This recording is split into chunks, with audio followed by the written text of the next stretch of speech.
হুমায়ুন আজাদের কবিতা থেকে পড়ছি। কবিতা অভিশাপ দিচ্ছি। আজ এখানে দাঁড়িয়ে এই রক্ত গোধূলিতে অভিশাপ দিচ্ছি।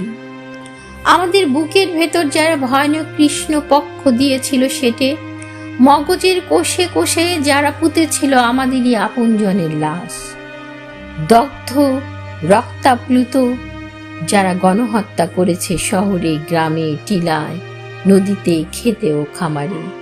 আমি অভিশাপ দিচ্ছি নেকড়ের চেয়েও অধিক পশু সেই সব পশুদের। ফায়ারিং স্কোয়াডে ওদের সারিবদ্ধ দাঁড় করিয়ে নিমিষে ঝাঁঝা বুলেটের বৃষ্টি ছড়ালে সব চোখে বুকে যাবে তা আমি মানি না। হত্যাকে উৎসব ভেবে যারা পার্কে, মাঠে, ক্যাম্পাসে, বাজারে বিষাক্ত গ্যাসের মতো মৃত্যুর বীভৎস গন্ধ দিয়েছে ছড়িয়ে, আমি তো তাদের জন্য অমন সহজ মৃত্যু করি না কামনা।